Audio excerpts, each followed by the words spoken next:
Hello everyone! Welcome back to my channel.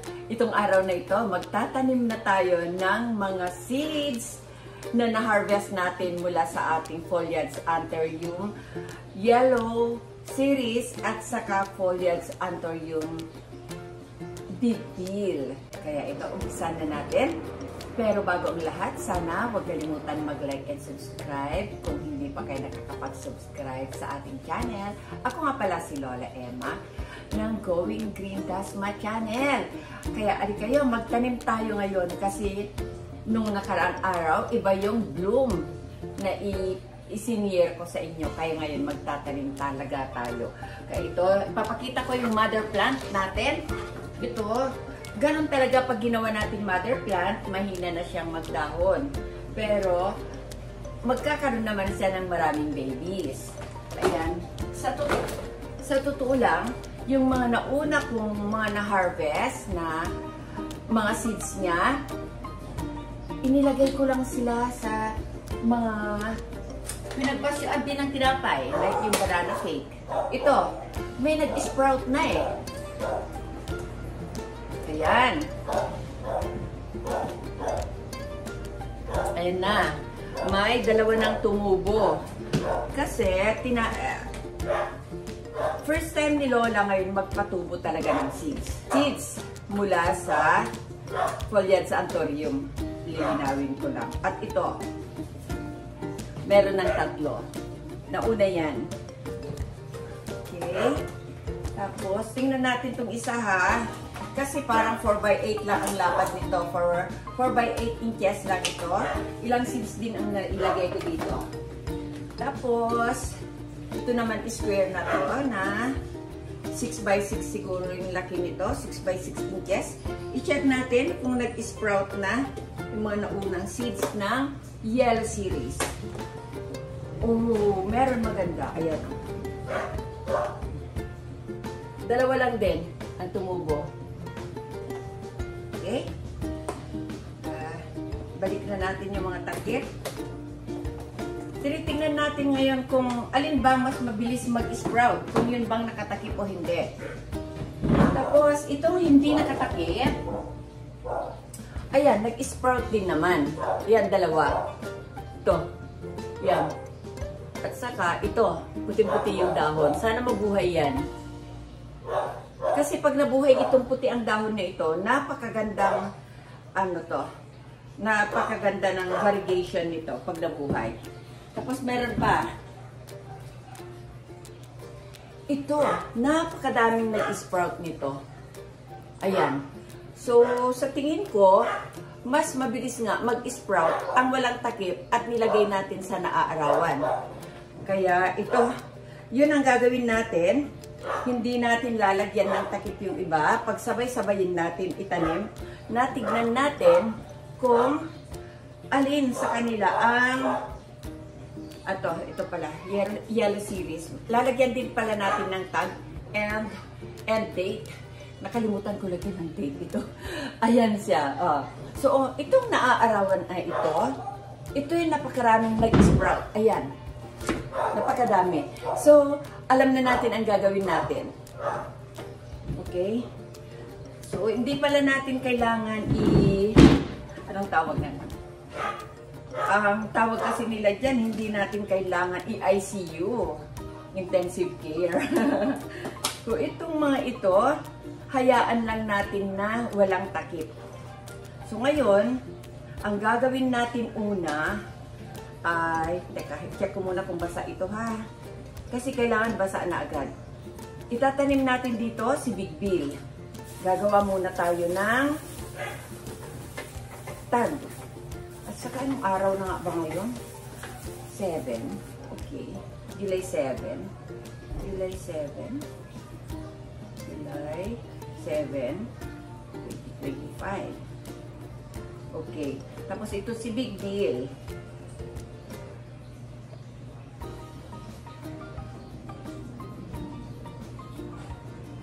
Foliage anthurium.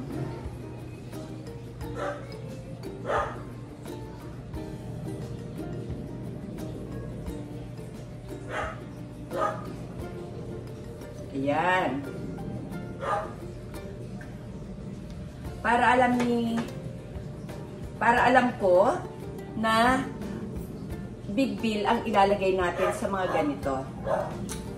Tapos yung magkakapareho sila, yun na lang din, lalagyan ko din. Kasi dapat Big Bill ay ilalagay ko lahat dito sa ganito.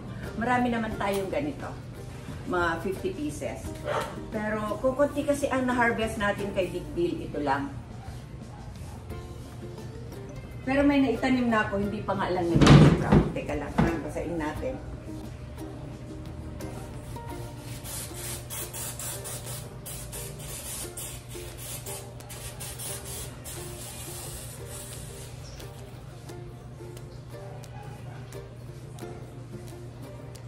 Itong si Big Bill kasi kukunti yung na-harvest natin na bunga.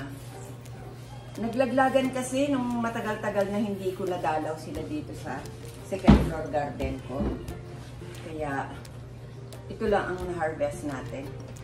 Itong iba kasi ay kay ano na to, kay yellow version na.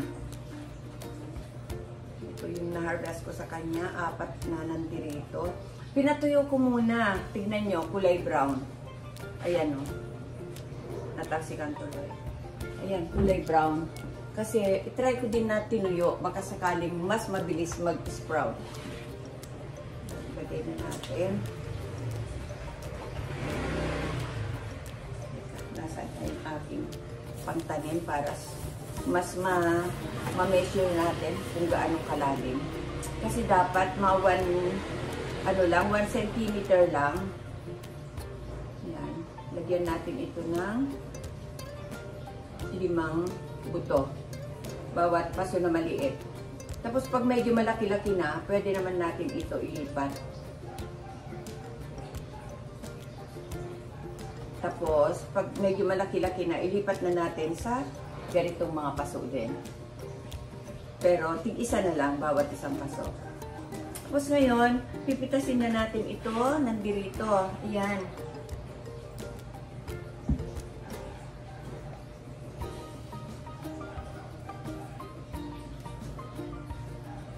Sana mas mabilis mag-sprout ito ngayon, gawa nung na-air dry na sila. Lagyan din natin ng 5, bawat isang paso. Ayan. Nakikita niyo ba yung ginagawa? Ginaw na. Ayan.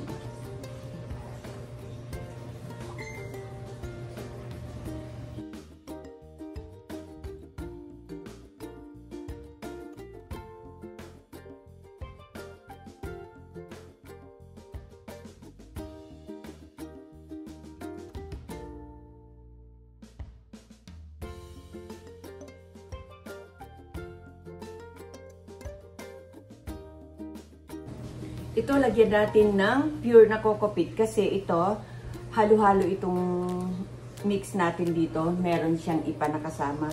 Ito, lagyan natin yung ibabaw para ma-hold yung basa na patuloy sa kanya. Ayan.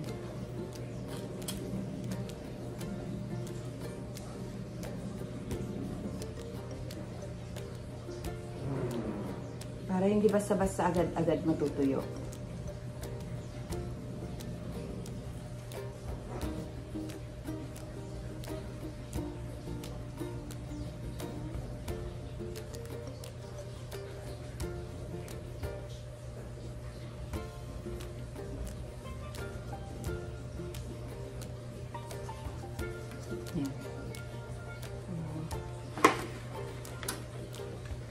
Ito, tapos na tayo kay Big Bill.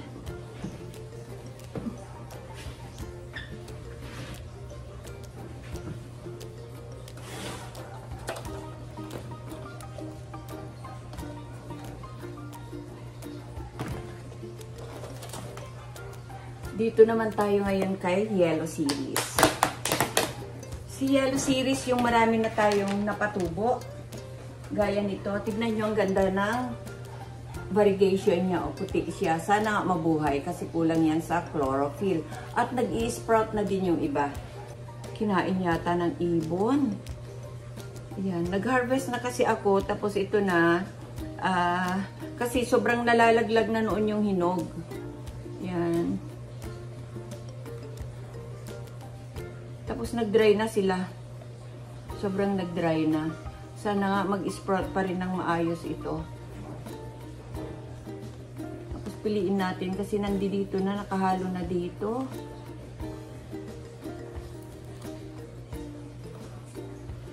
Pero naman ito si Yellow Series, yan ay marami na akong napatubo. Gaya ng pinakita ko sa inyo. Kasi, bali 2 bunga ito nakuha ko. Hindi ko na lang nakuhanan ng video lahat-lahat.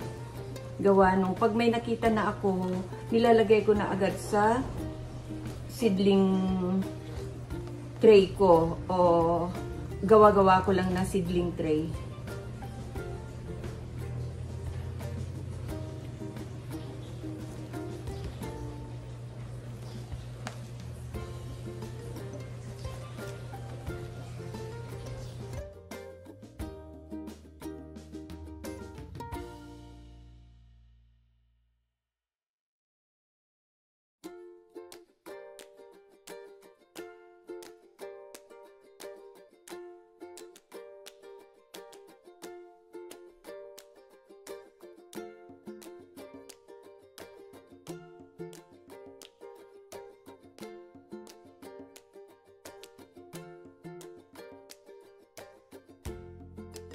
Ito pala yung pinanggalingan ng mga seeds. I-try natin ngayon na ipatubo dito sa kanyang side. Dito. Tingnan natin kung may tutubo na seeds niya. Dito sa gilid. Yan. Lagyan natin ng konti coco peat. Tapos tanggalin natin itong mga namatay na dahon. Linisin natin.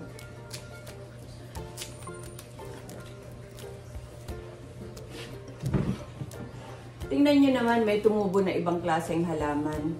Yan. Hindi ko nga siya tinanggal kasi naaawa din ako. Bawasan lang natin. Linisan lang natin.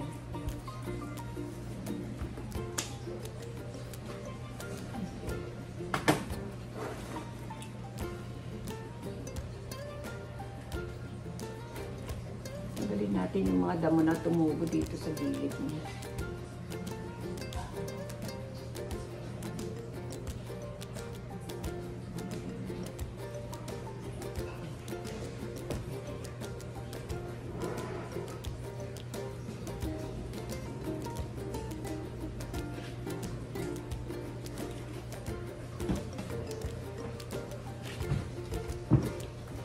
Ito kasi yung mga nauna. Ito yung mga nauna na galing na dito talaga. Yung July 1 pa. Ito yung mga nauna. Ilagay natin dito para hindi malito si Lola. Yan. Okay na si Big Bill.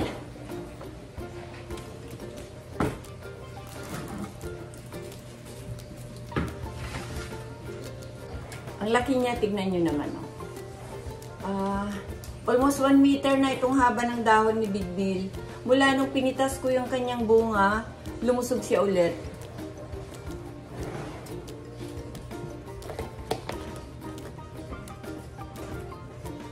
Ito naman si Yellow Series.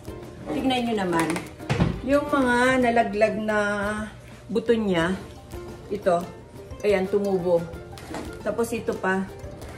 Ayan ang daming tumubo dito sa puno ni mother plant. Linisin natin. Ayan.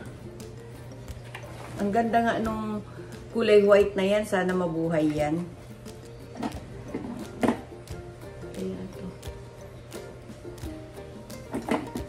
Linisin natin mabuti para makalaki yung mga bunga, mga niya, mga babies niya.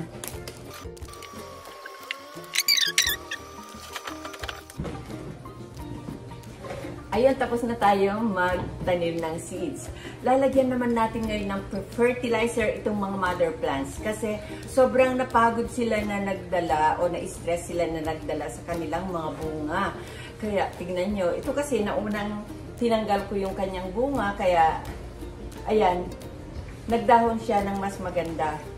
Tapos ito naman si Yellow Series, nag-yellow talaga. sobrang ang konti yung kanyang dahon kasi sobrang na-stress nga. Kaya ito, lalagyan natin ng fertilizer para sa variegated. Ito,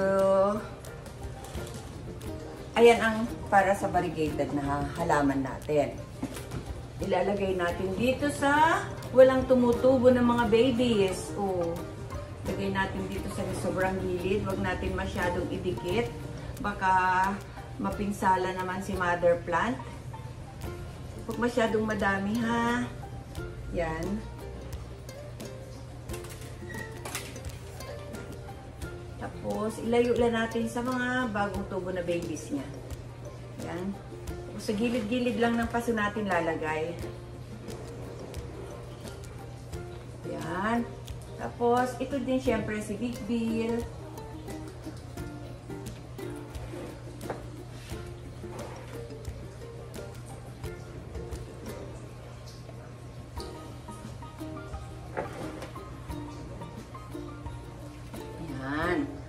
Kung kulang na yung kanyang lupa, kasi nakapako, kulang na yung kanilang lupa, nakapako paglagay ko ng fertilizer. Mas okay na, dagdagan na natin.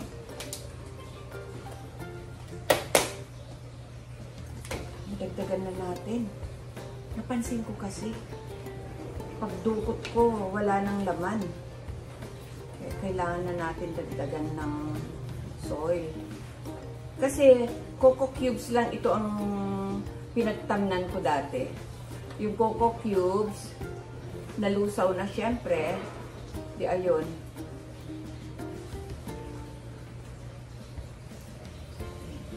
Ingatan natin yung mga babies.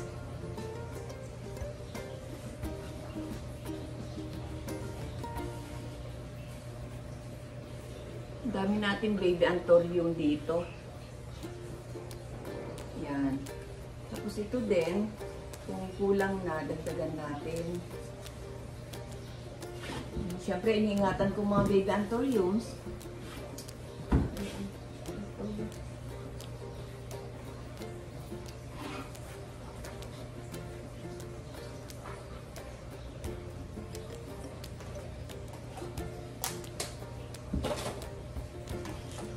Tapos yung sabi ko kanina, na yung mga pinanggalingan ng seeds, maaring may mga naiwan pa. Sayang kasi, pag may naiwan pa na seeds, kaya ilagay natin itong bunga dito sa gilid. O, malay natin pag may tumubo pa. At pag may tumubo, napakaganda yung, yung variegation, o diba, panalo. Hindi natin sinadyang patubuin. Nagbakasakali lang tayo na may tumubo pa. Diba? Kasi medyo pricey pa rin kasi ang mga foliage sa anthurium ngayon.